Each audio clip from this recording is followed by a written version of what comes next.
Today is October 11th, 2022, and this week there were 175 reported cases of COVID 19 in the Charlotte Mecklenburg County, which shows a 29% decrease over the last 2 weeks. Therefore, each subject is comfortable not to wear a mask. How are you, Gerson? I'm good. How are you? Good. Thank you so much for allowing me to interview you. I'm so excited to kind of hear the stories that you have to tell us and share with us. It's an absolute pleasure. Thank you for having me, of course. Thank you. Thank you for being here. And again, just being willing to share your story with us. Mm-hmm. Where are you from, Gerson? We'll start with that. I was born and raised in Lima, Peru. I moved here when I was young, but it was a little bit of a back and forth story, if I'm being honest with you, because it was, several years here, then several years back in Peru, until it culminated in finally staying here with my family, of course. I used to live in New Jersey for a while until I moved to North Carolina. And since then, I've been living in Charlotte, just enjoying the city aspect as compared to the countryside of what North Carolina is. What do you like about here? Like Charlotte or North Carolina? Well, home for you is where? So right now, I'm currently living in Lincolnton, North Carolina, which is 45 minutes northeast, I believe. I could be wrong about that, but northeast of Charlotte. What I like about Lincolnton is that, I guess since I'm getting a little older, I don't need to be in the what's the best word to use? Like the live area, like something more calm, something more relaxed is kind of what I enjoy. And like the road that I live in is a very like low traffic road. Cars pass by maybe once every couple hours, and it's just relaxing. And just being able to spend time with my family, as many Latinos out there know, family is important, like one of the most important things. So being able to spend time with my family, with my significant other, her family. I forgot what the question was. You said what? Well, you kind of answered it. Yeah. My question was, what do you like about living here? Absolutely, right? You asked specifically where, and so I asked where home was, and you answered why you liked it. So yeah. Absolutely, thank you. Yeah. So, but you went to school where? I attended the University of North Carolina at Charlotte. Pretty soon, I'm pretty sure, changing their school to University of Charlotte. But UNCC here in Charlotte is where I attended for 3 years. And so you were in school during times of COVID? Yes. COVID hit right about halfway point of my school career. So I enjoyed a year and a half of being in person. And then the second year and a half, COVID hit, and it was kind of like I had to shift my life from, being in person to doing everything remote, in the halfway point of my whole college career.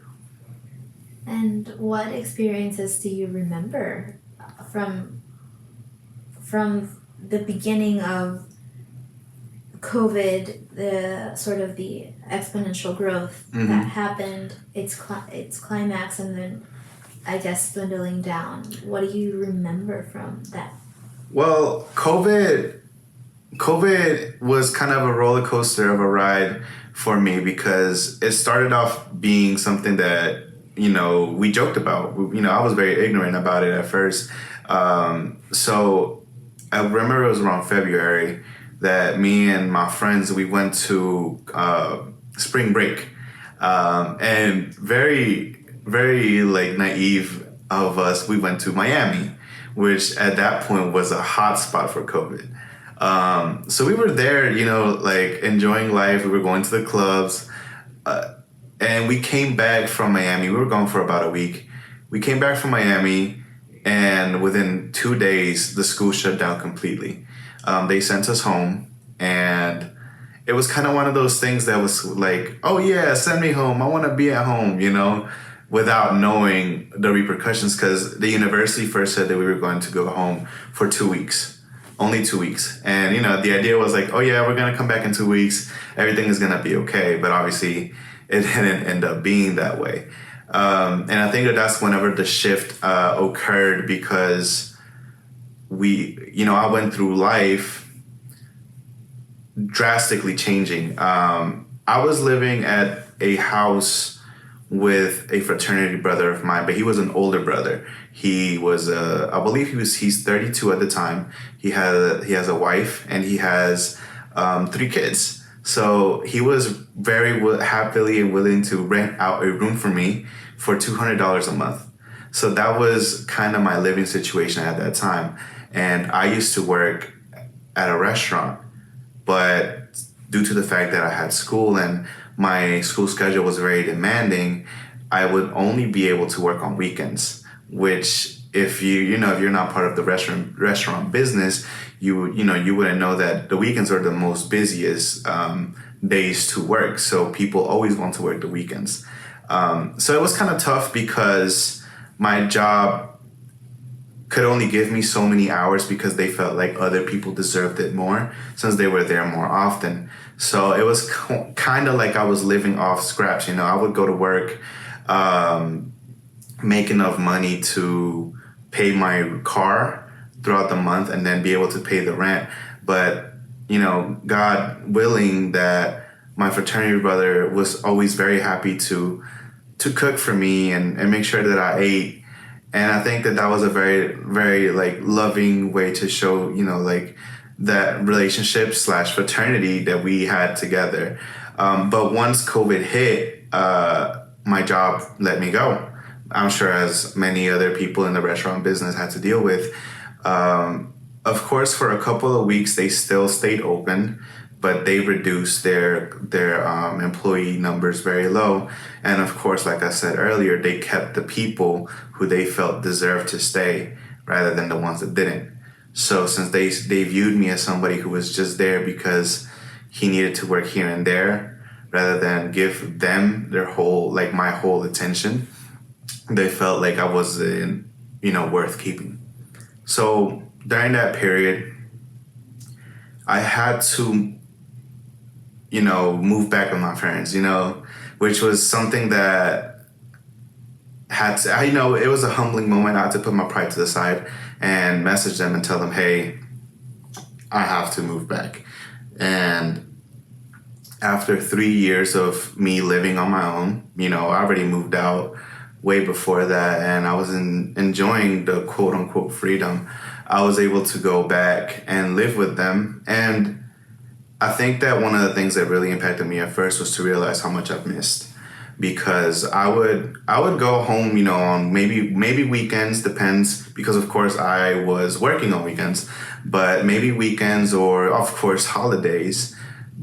But the reality is that there were a lot of moments that I completely missed on in regards to my family, my little nieces, my little brother. It's almost like I watched them grow without me watching them grow, So that's one of the things that I started valuing more, is that now that I'm here and I'm seeing them more often, I want to make sure to make these memories. Like, don't let these memories go to waste, because my little niece is not going to be 4 all her life. Now she's 8. It's one of those things that really impacted me at first. But COVID itself, of course, the COVID itself was not a good thing, but it had good things that came with it, in regards to connecting with my family and being able to grow in that relationship.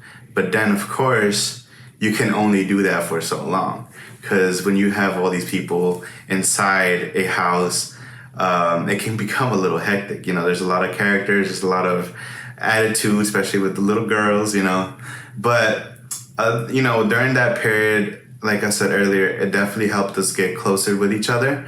And, it was one of those things that I was very happy to experience. Of course, not to say, take in consideration that good things can come from bad situations, because I am not overlooking the fact that COVID took many lives. And, I'm sure there's a lot of families out there who are still dealing with those struggles of the lost ones, which I apologize if my comments may have caused any stir. I do apologize. Just know that everybody's on my prayers. But, and moving from that, it definitely brought my family closer. But of course, there are always moments that got a little tense with a lot of different characters and attitudes.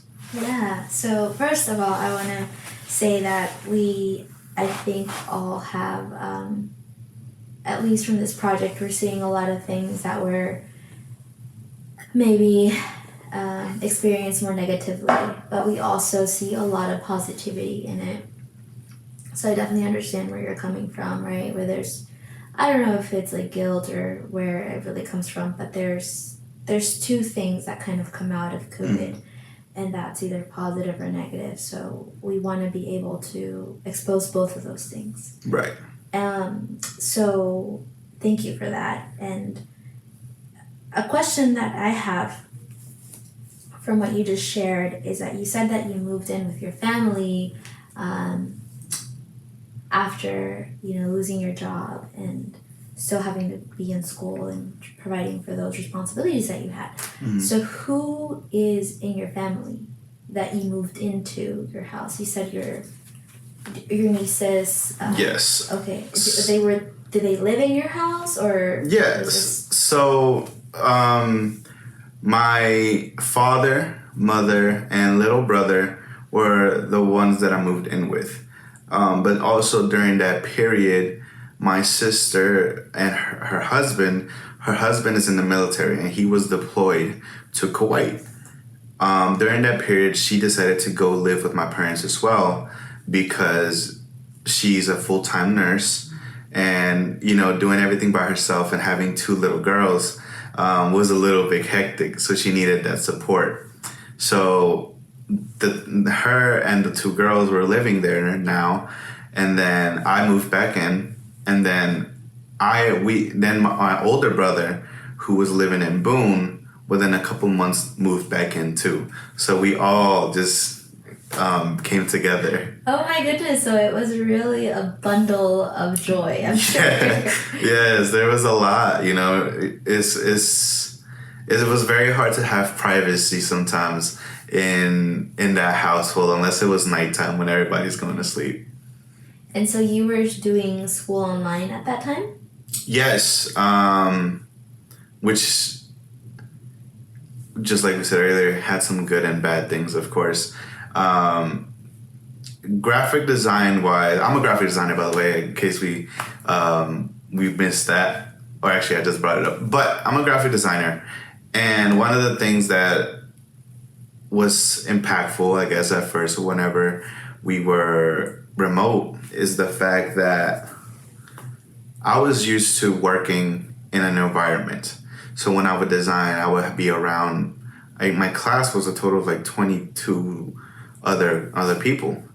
So if we were working, it was always like that environment, like, oh, I'm working here, you're working there. And although we might not even be talking, there's always that creative flow going around the area, like, oh, he's working, I'm working, hey, he's working over there, she's working. And that was something that I missed immediately as soon as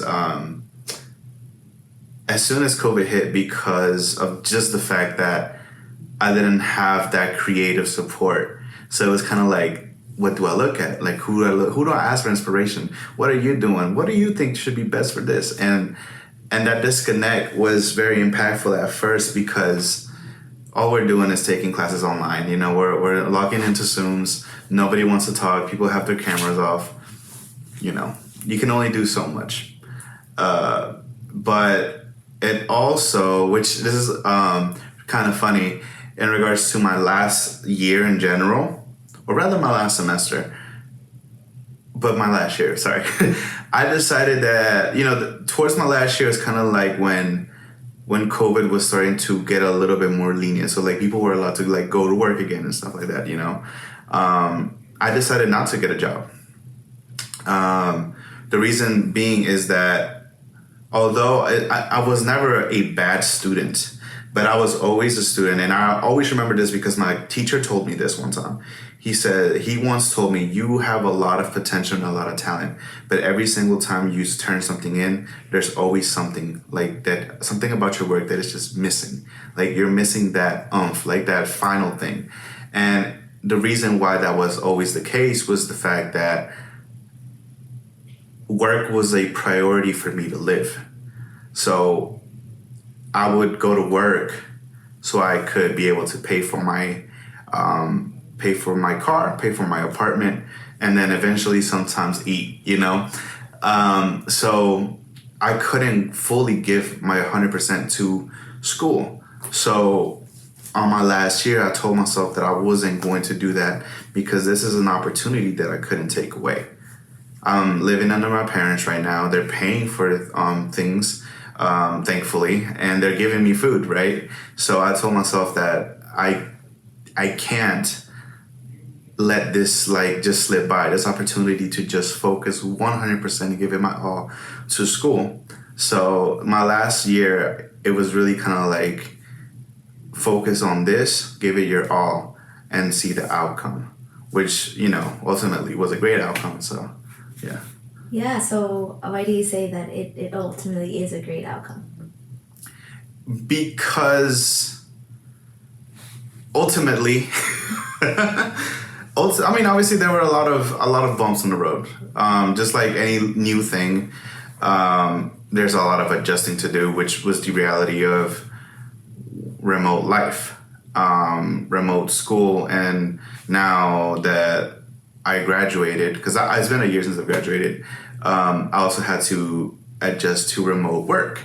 So, you know, there's a lot of things to adjust to, which may not have been a common thing prior COVID, but now you see a lot of jobs that are requiring, remote or hybrid, you know, give that option. So there were a lot of bumps in the road. You know, I lost internet a lot of times.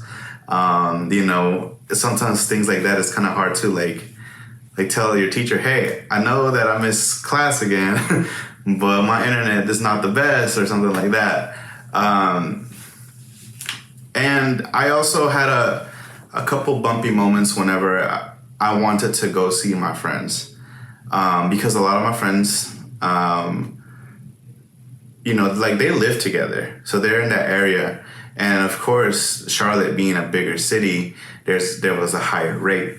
So my dad one time told me that if I left that house, like if I walked out of that house and I went to go see my friends, to not expect to come back and be able to come back in. So he told me basically because of COVID. Because of COVID, yes. Because my mom doesn't believe in the vaccine, so she never got the vaccine. So, you know, it was kind of one of those things like we're not going to put her life at risk. So my dad basically told me like, if you leave, you know, like you can't come back. So it was one of those moments that I had to humble myself, put my pride aside, and just be like, you're right, I'm just going to stay in. Which, you know, it kind of sucked in a way because I distanced myself from a lot of my close friends. And that was tough. It was tough because during college, like I lived with these people. Like these were my brothers. They were my best friends. Like I would go to the club with them. I would go do this with them. We would just go, hey, what are you doing tonight? Nothing, you know, come over to the house, let's do something. Like that was the relationship, and it wasn't forced, and it kind of felt like once COVID hit and we were all like dispersed, that bond that we had at, you know, in that period was just kind of like dwindling. You know, it was tearing, and it sucked because we're very big on like face-to-face interactions rather than like texting and stuff like that. So that was tough in that essence right there. But of course, as times became better and there was more leniency, you know, I was able to go see them again. So obviously, like, it's not like I don't have them in my life anymore, but yeah. Did you ever do video meetups?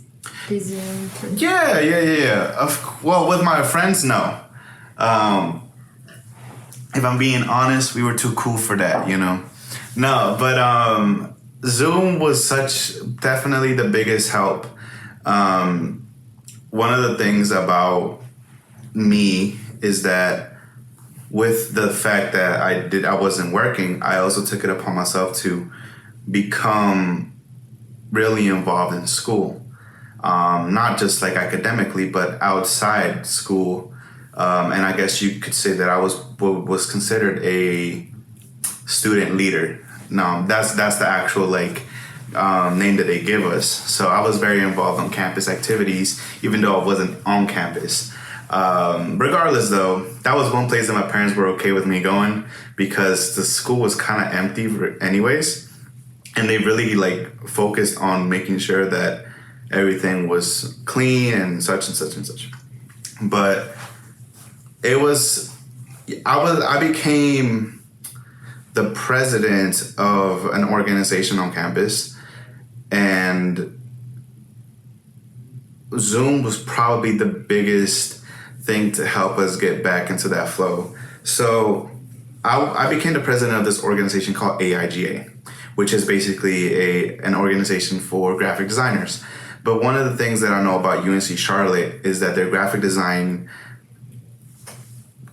their students, there's always a division regardless, because there's you have the class that you're going to graduate with, which is the people that you're going to see all the time. So every single semester is kind of divided into their own group. And how can you establish a community when people don't want to interact with each other, especially now with a pandemic? The first semester that I was on the board, I was vice president, and we would hold meetings online that were just sad, because it really honestly was the board that would come to these meetings and maybe one person. So it was kind of why are we holding these meetings if it's just going to be us and nobody's going to show up? So the next semester, which was my final semester, I took over the presidency because the president before graduated. But I knew that I wanted to be the president regardless, because there was another organization which I helped found, which I learned a lot and I saw a lot of success through in the pandemic era, that I felt like I could apply all these things that we've learned and put it on this organization. So of course, Zoom was our best friend. Then obviously chatting applications like GroupMe, that was very important for us in order to establish a relationship and a community, because community was key in a world where we're divided, So we would host game nights. We would host study sessions. So with game nights, it was pretty easy, during that period of time, Among Us was one of the games that was the most popular. So we would make a Zoom link, people would hop on, and then we would just be like, hey, here's the code to the room, let's play a quick game. And then we would all mute ourselves, play, and then once we were the alarm system would go off and people were supposed to talk, we would then unmute and chat, hey, he did it, blah, blah, blah, blah, blah, blah, blah. But then switching it into the study sessions, that those Zoom meetings were so important for us to connect with like I said earlier, with the younger students too, because it gave them that opportunity to just be like, hey, could you guys tell me what you think of this? How does this look? And we would have little reviews in this Zoom call that started off with 3 people. Then as the hours kept going, 10 people were in this call, and so on and so forth. And it was really nice because my biggest goal was to create a community. And I think that it was very evident to see, because from when I was vice president, where only one person who was an e-board would come to the meetings, to when I was president, whenever we had a total of 30 people on a call. And then how we ended up having 40 something members in total. That, I was very happy with how I left that. And I felt like I was able to cement something with this organization. And, going back to the whole, the main part about the question is how important was the video calls. Video calls were essential and key to keep a relationship in a COVID pandemic. Regardless of what anybody thinks, regardless of how people might have hated Zoom class, Zoom was our way to stay connected and our way to interact with each other. And you can ask any single person that was even part of any sort of organization on campus. Zoom was on our minds 24/7, even if we didn't want it to, because that was our way to connect with people. So yeah. That's really funny that it was like on your mind that much. Of course. And I'm sure that is true for a lot of people. But it's so fascinating to hear you talk about the creating of or building such a community, Mm-hmm. even when you had to do it virtually. Mm-hmm. What was the hardest thing what do you think? Because one of the things that you mentioned was that you were president eventually of the AIGA, right? But initially, when you started there, it wasn't as fruitful as you left it. Mm-hmm. But it was because you learned a lot through the organization that you founded. Yes. What was the name of that organization, the one you founded? Yes. So that organization is called the Latinx Student Union. It was an organization that we made in UNC Charlotte, of course. And I guess, would you like me to go deeper into what? Yeah, we'll go with Okay. that and I'll come back to the So, question that I had. no, yeah, of course. I apologize. So the Latinx Student Union was an idea, of course. It started off as an idea where one random day, a very close friend of mine named Claudia messaged me, and she told me that she has an idea and would you like to hear more about it? So we came together as a group. We had 7 total people, all specifically with a background of what we do and how we could put it together. And the idea was to create a community where we would focus on the wants and needs of the Hispanic, Latino, Latinx community in UNC Charlotte and try to expand that past the walls of a school and help out our community and so on and so forth. So the Latinx Student Union really served as as an organization that will help us, the young Latinos in UNC Charlotte, be able to, one, connect with people. I can't think of the actual word.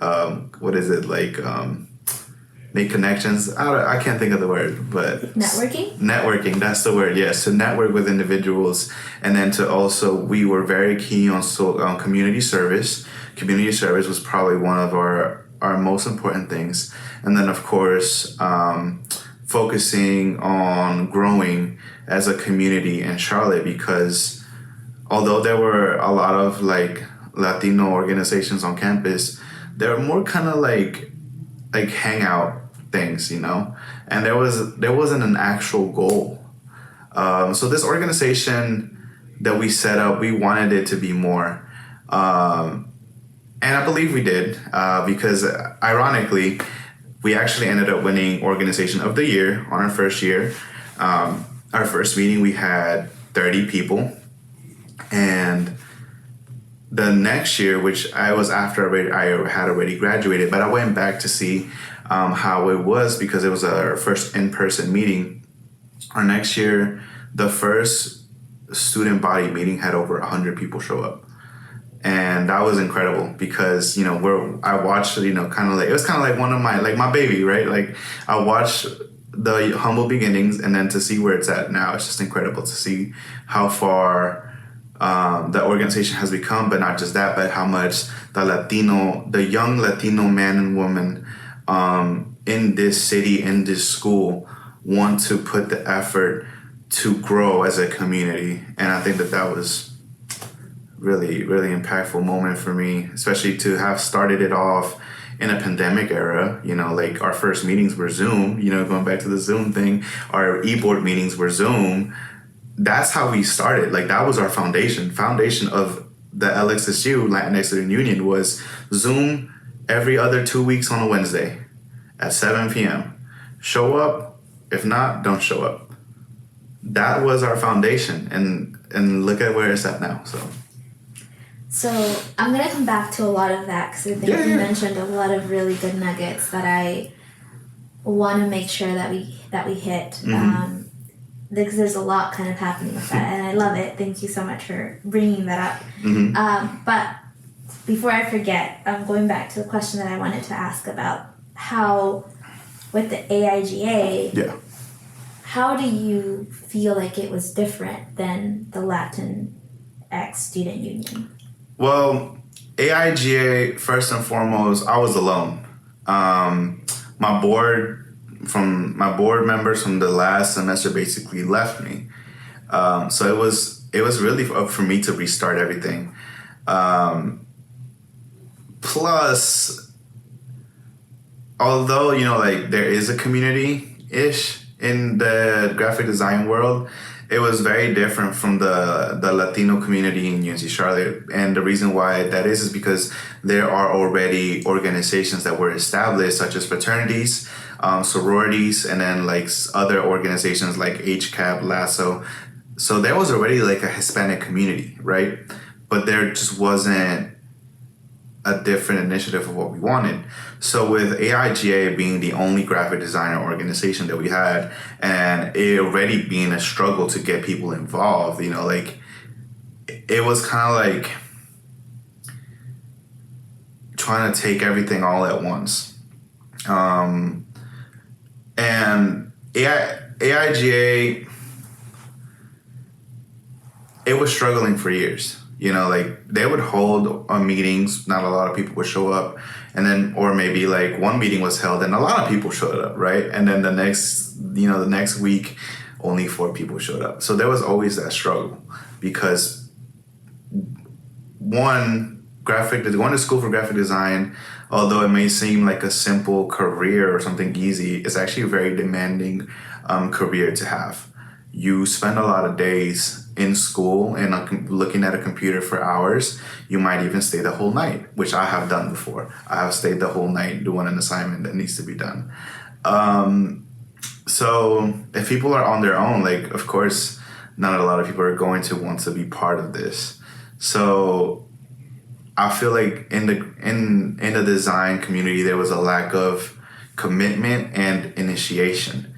So seeing what that first semester did for the Latinx Student Union, and seeing how it was successful, it was really kind of like written on paper for me to be like, okay, this is what we did over here. So why can it not be successful here, right? So it was really just, filling in the blanks, like, okay, let's do this because it's worked here. Let's do this because it's worked here. Let's do this because it's worked here. And when you start seeing, like the outcome is kind of like, okay, so now we've proven that there is more that we can do. And also the reality that COVID brought a lot of separation. But of course, if there's separation, there's going to be that need for interaction too. So, people are going to want to interact with other people because they've been stuck in their own world for such a long time. So I think that was also very important too. I think it all just like came together like a puzzle piece, like seeing the resources that we had and how we were able to apply them was definitely the best outcome for us as an organization. And applying, like I said earlier, what I had learned from all these other things that we did with this other organization was like the easiest solution that I could have came up with at that time. Yeah, and you said that you were able to fill in the blanks, right? What were those blanks then? Like, what were you drawing from the Latinx Student Union that you brought over to AIGA? Yeah, so I guess going back to the idea of making a community, because you have to give people something to come back for, like. And what did What were those things that you created? Well, of course, friendship. One, friendship was very important. Making sure that they felt like, hey, even though we have different age groups or we're at a different point in our school career, like, yo, you're not alone. Like, we are here to help you. And that's why those moments of study sessions where we work together, we critiqued each other, we told each other what could work, what couldn't work, were so important. As well as just taking a time off and doing those game nights, that was very important. Of course, we also had our actual meetings where we discussed several things, but also brought a lot of like great ideas to the table that really got people excited and really got the ball rolling, like, hey, we want to do these things. I know that one of the things that I actually did that was very exciting for people was the idea of having graduations like chords, because the organization has never done anything like that, right? So why not have graduation chords? And it made people kind of be like, wait, that sounds dope. Like, I want to do that. Like, I want to have a chord. So one, of course, I wasn't going to pay for nobody, all right? So as if you're part of an organization, you also have to know that you have to gain money too. It's not just about coming even. So like, I think a chord was like $7. I think I charged people 10. Even though that's only $3, like, though, like $3 is not going to kill anybody, So if everybody sent 10, I think we had like 15 in total. That's a good profit in general, right? So things like that could help out the organization in the long run, as well as giving not just the graduating students, but the future incoming ones that will be graduating next semester or the following, give them something to be like, hey, I want to do that. I want to be part of this too. Things like that, yeah. Nice. I mean, those all sound like really great ideas, and how you take one idea and there's other things that come out of it. Mm-hmm. That's really fascinating for sure.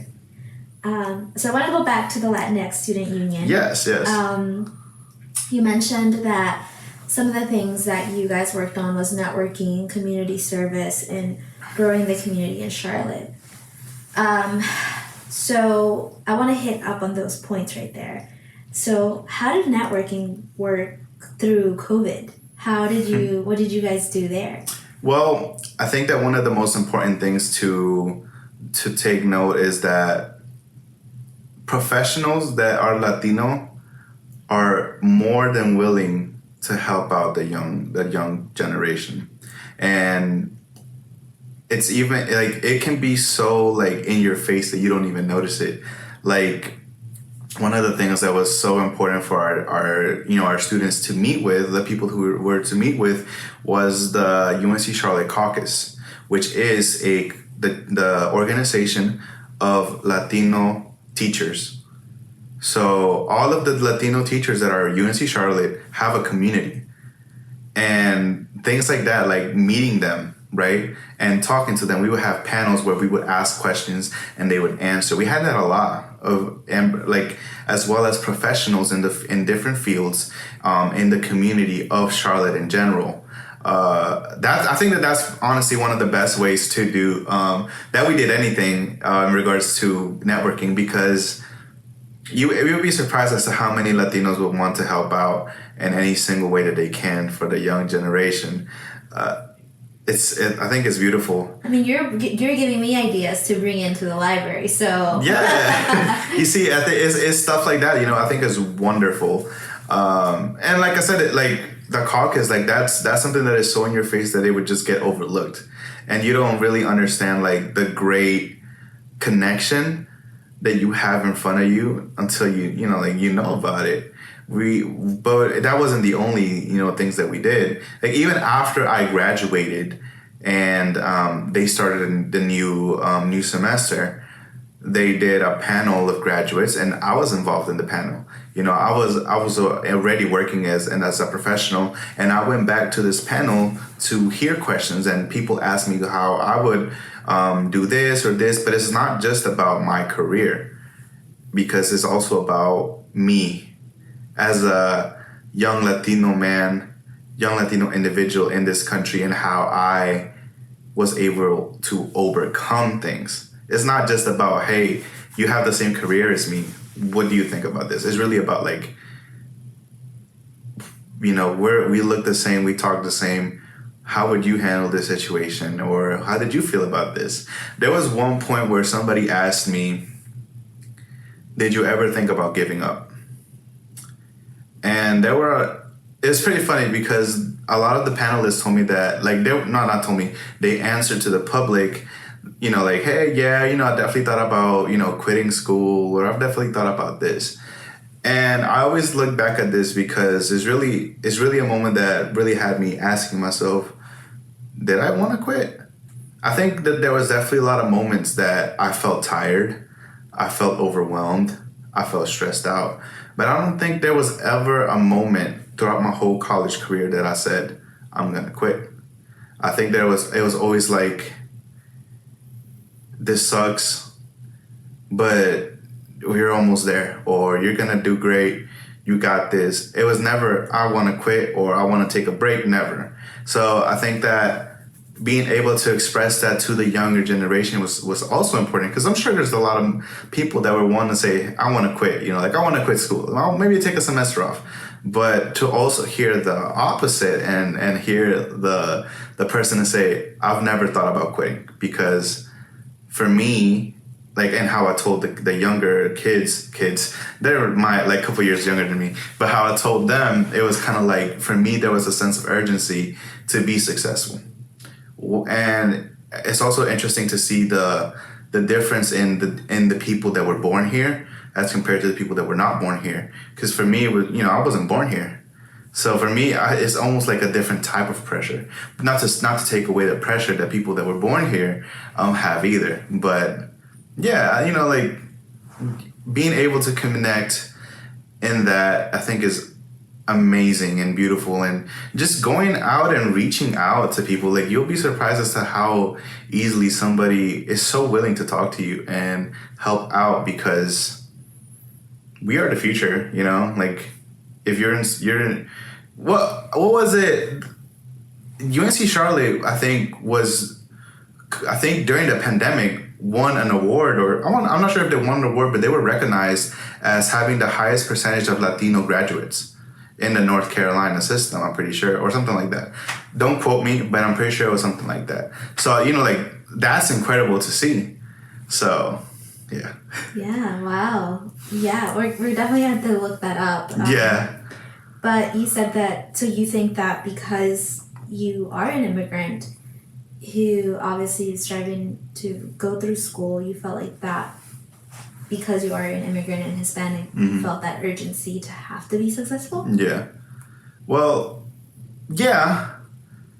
I guess I gotta be careful with my words, because I don't want to overlook or bring down anybody who might have said the opposite thing, or might be struggling right now in their career path. But I guess on a personal note, and how I was raised, I watched, I was able to sit and watch my parents kill themselves. Not in a little, but like drain themselves to make sure that I had food on the table, right?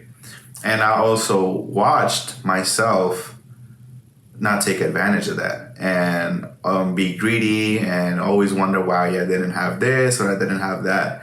So now that I'm older and especially during college, I was very focused because, I think I'm in a mindset where I'm just like, I need to make sure I have this in order so I can give them, give back to them.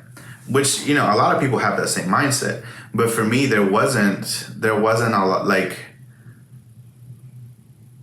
there wasn't any moment where I wanted to take a step back or do anything like that. Because for me, one of the biggest things that people waste is time. What if I would have taken a year? I would just be graduating now.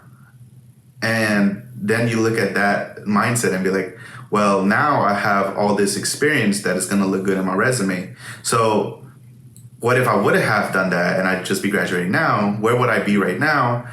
I would be behind other people. And, that mindset is kind of like what I have, is kind of like the idea of not wasting any time. One, time doesn't come back. So, so like giving up was never an option for me. Time is not gonna come back. So, yeah, it was. I think there was the best way to describe it is a sense of urgency.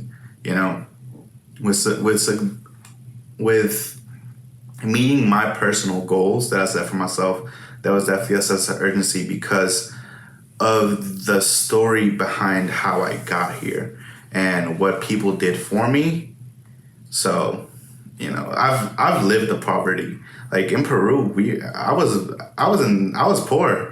Like I was in a third world country. Like I know what it is to be poor, and to see where I'm at now is kind of like, why stop now? There's more to be done. So That's very fascinating, for sure. I think that, again, I completely understand the people kind of maybe having a different sort of idea or take on finishing school or struggling to, kind of with those questions of, do I give up on, school, a dream, a goal, whatever you may have.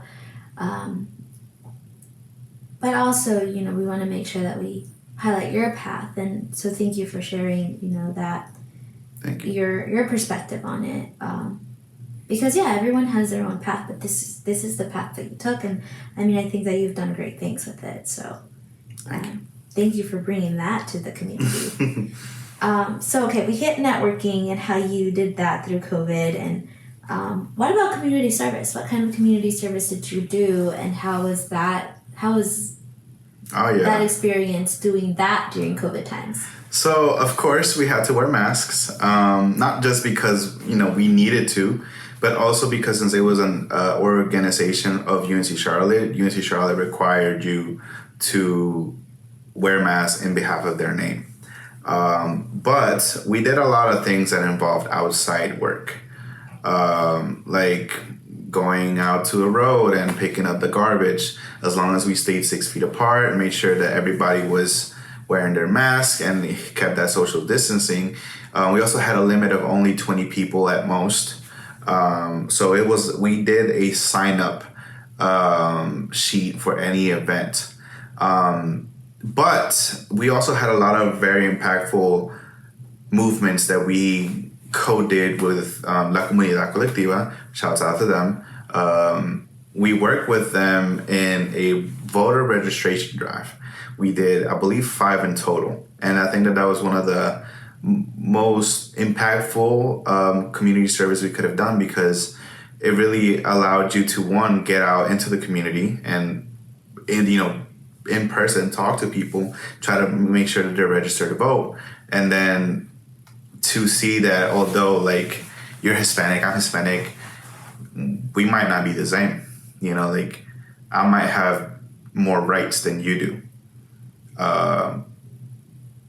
What this person can sign, nope, this person can't. And it also showed you that people don't want to interact with you, even if I talk like you, right? And it's kind of like, it's one of those things that's really like, wow, like we are the same, but we're not. Like we're very different, because you might be scared to talk to me because you don't know what's going to come out of this. People's livelihood could be at risk, and people are very aware of that. So I think that the voter registration drive was probably the best community service we did, and the most impactful for me as well.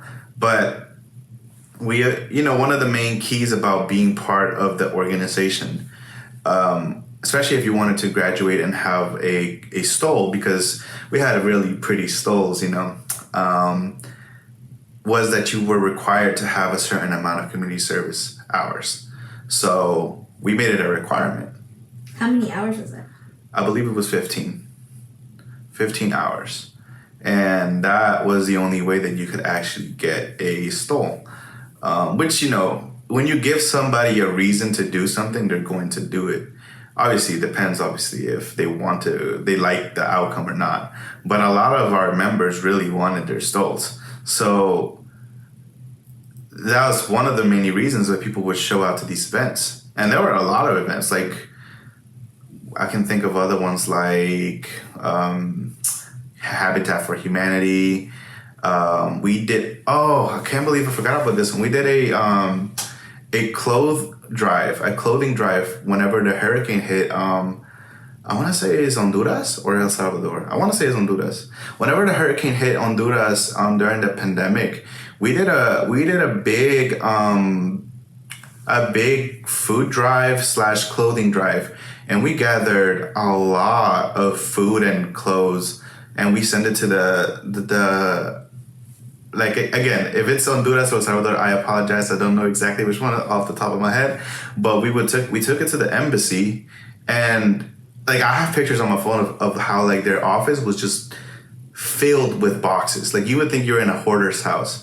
Like, it was just packed with boxes that we had provided from our community that we set up. You know, like, all of our members would bring us boxes worth of food, boxes worth of clothes, and we would take that. You know, like, things like those were, like, really what one, you know, like, having that community and being also the leaders of a community also, you know, shows that you have a certain power, but not like in like, oh, like, I'm powerful type of way. More like you have a role to play where you can do more, right? So doing such a thing as a clothing and food drive can expand to so much more with the community that you have.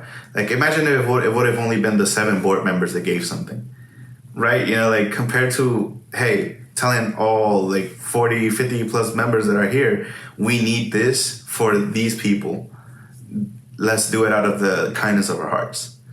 You know, and that's how things like that came together. So, yeah. Wow, that's amazing, because you said previously that you wanted to kind of, how does UNCC go outside of of their walls, right? Yeah. And you didn't just go outside of the walls of UNCC into Charlotte. Yeah. You went outside the walls of Charlotte to provide not just even the walls within the United States, but outside of that. Yeah. And that's amazing that you were able to reach to that extension of that length, right? That length of extension. Yeah. So really great work, for sure. Oh, thank you. Yeah, and I think it's amazing to hear that even through COVID, that not just the organization, but just people around you and other people, other members of UNCC provided to those causes. Yeah. That's pretty amazing to hear, that even during COVID times, people were still willing to help each other and be there for each other. For sure. Absolutely. All right, so we touched on network, community service, and then the other thing that you mentioned as being part of the Latinx Student Union was growing a community in Charlotte. Yeah. Right? So how can you define a little bit more of what you mean by growing a community in Charlotte, and what kind of more practical things did you do for that? Yeah. I think that both community service and networking click together to also be part of that community aspect, because we were able to, you know, get people that would have never interacted with each other, right? To just understand, you know, like, come together and know that, hey, you are like me, I am like you, like, let's be friends, right? And it can be just that small idea of creating a friendship. But obviously it wasn't just that, it was way more to it. And bringing in the networking and doing this community service for not just students, but for adults, for organizations and such so on. Creating a community, I feel like this is like an answer that can be have various answers. I mean, questions that can have various answers. But I think that creating something that lived on past us, that's how you know that you made a community. Whenever you see the involvement that the younger generation wants to put in to keep this going and see their efforts, be at most. I think that that's how you know, like, you've created that community because people care. It's not just the 7 people that decided to start this on a June day. Like, I'm already an alumni. I already left that behind me. I planted my seed, and to see it grow past me, because at the end of the day, it's not about me. It's not about the 6 other people that made the organization. It's about having a community that cares to keep it going. I do nothing. Like, I do nothing. I am not part of their success anymore. They are. And I'm talking about kids that whenever I started the organization were 17, 18-year-old kids.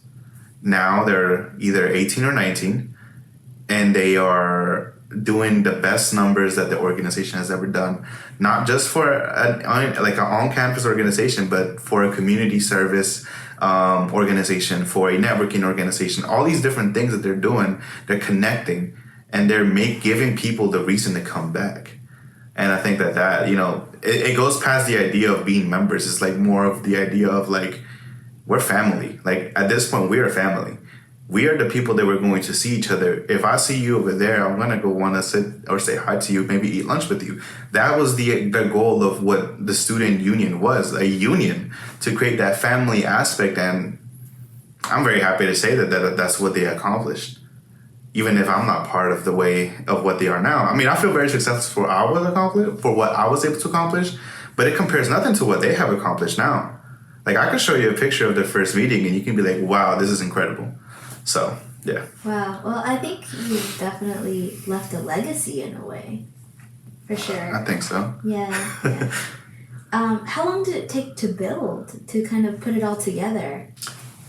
Well, I want to say that it was established June 2nd of 2019 or maybe 2020.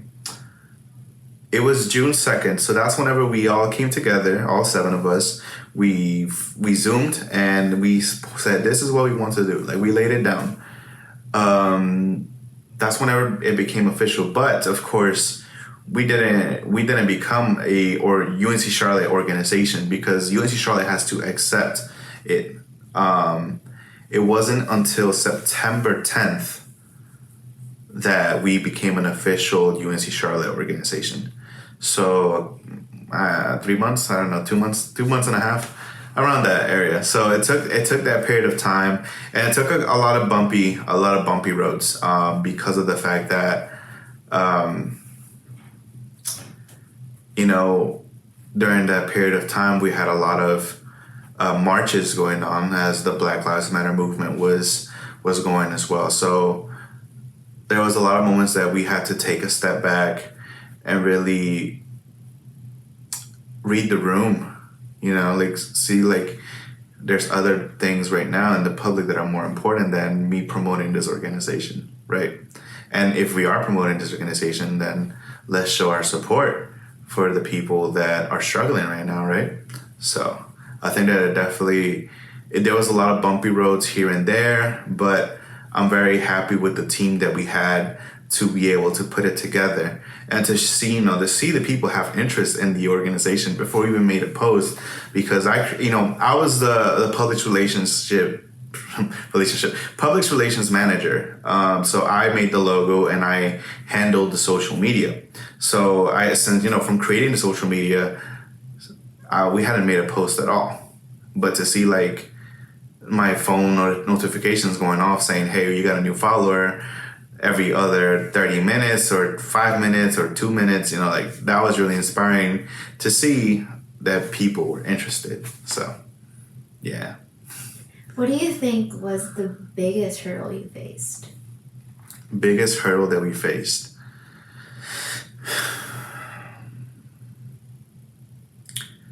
Well, COVID definitely wasn't helpful. uh, I think that there were moments where people, like I said earlier, people didn't feel too happy about us, wanting to become an organization during that period because people were going through a lot of like pain and hurt. And it was definitely a moment that we had to, just take a step back and realize that, hey, I know that we're really excited about this, but this is not what's important right now, you know? From there, we had to restart basically and, start from the beginning, do everything again, be like, hey guys, this is what we're trying to do. And it worked, but it was definitely needed. And the fact that we went through that also a little struggle, without getting into too much detail, it was also very important for us because we needed to have that lesson, we needed to learn.